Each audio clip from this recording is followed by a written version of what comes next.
Mon âme exalte le Seigneur, exulte mon esprit en Dieu, mon Sauveur. Isaïe chapitre 61, le verset 10.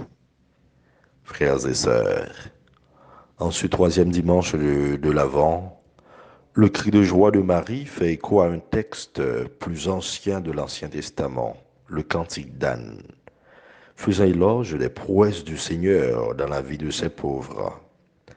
Cette joie du Magnificat, nous la partageons aujourd'hui d'une manière particulière, car ce troisième dimanche est aussi appelé dimanche de Gaudete, c'est-à-dire dimanche de la joie. Comme je mentionné, celui-ci a un caractère spécial. Il s'agit d'une anticipation, ou du moins d'une préfiguration de la joie qui va se révéler à Noël. Exceptionnellement, la couleur liturgique de ce dimanche est rose. Dieu nous donne un avant-goût de la joie qui nous attend et de l'objet de cette dernière. C'est un saut dans l'espérance, un saut d'espérance. Il veut nous dire qu'il faut continuer à persévérer, car celui avec qui nous cheminons ne saurait laisser notre espérance vaine. Isaïe annonce la joie d'Israël d'accueillir l'ère messianique avec un programme bien ficelé pour celui qui vient briser toute chaîne, guérir toute maladie, apaiser les cœurs brisés et annoncer une bonne nouvelle aux pauvres. Ce sont ces mêmes paroles que reprendra Jésus en Luc chapitre 4, les versets 18 et suivants. Il s'agit de l'accomplissement d'une longue période d'espérance, des paroles annoncées il y avait 800 ans déjà. Le temps de Dieu, frères et sœurs, n'est pas le temps de l'homme. Vous qui vivez sans une réelle espérance, ne vous découragez pas. Vous qui peinez sur le chemin de la souffrance, du mépris, de la honte, des questions sans réponse, des incertitudes, n'éteignez pas la flamme de votre espérance. Nous vivons des moments difficiles présentement dans plusieurs coins du monde à cause de la pandémie ici et ailleurs, à cause des instabilités ou des revendications de toutes sortes.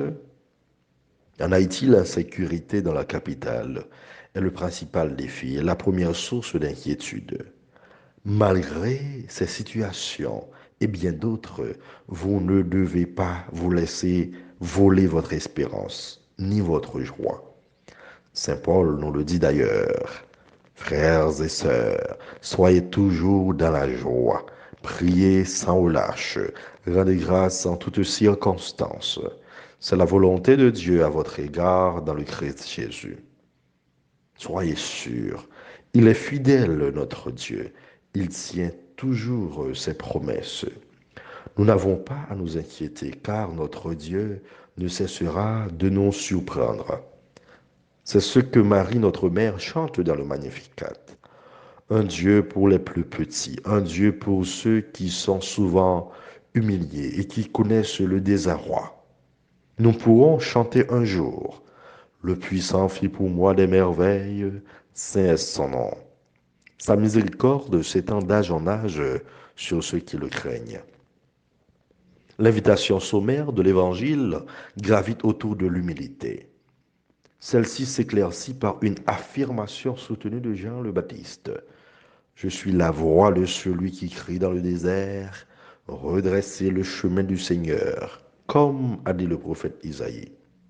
Jean ne se prend pas ou ne se fait pas passer pour celui qu'il n'est pas. Cette attitude nous invite à réfléchir sur nos responsabilités, sur notre manière d'accomplir nos fonctions. Nous avons souvent cette prétention de grandeur. Nous nous prenons le plus souvent comme source, alors que nous ne sommes que des canaux. C'est le piège le plus courant dans la religiosité populaire. Des fois, nous nous accordons plus de place que Dieu. Nous prenons la place de Dieu. Nous revendiquons les miracles et les prouesses que Dieu accomplit par nos mains.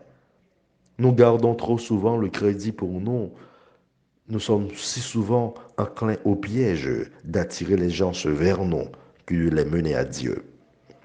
Jean humblement s'efface pour laisser la place au Messie, car il ne fut que le précurseur. Il l'affirme. Mais au milieu de vous se tient celui que vous ne connaissez pas.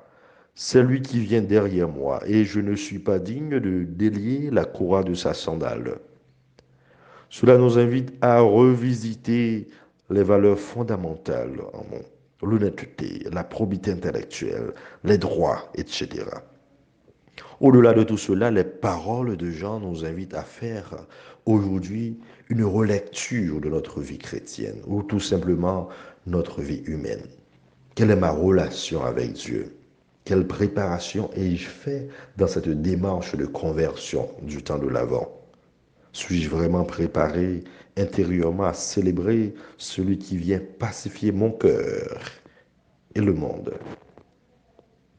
À chacun, chacune sa réponse.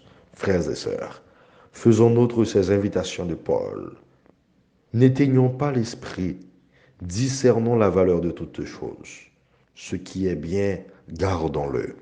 Éloignons-nous de toute espèce de mal. Que le Dieu de la paix lui-même vous sanctifie tout entier, que votre esprit, votre âme et votre corps soient tout entiers gardés sans reproche pour la venue de notre Seigneur Jésus-Christ. Lui, le fidèle, celui qui nous appelle, tout cela, il le fera. Gardez, frères et sœurs, gardez vivante votre joie et votre espérance dans le Seigneur. Amen.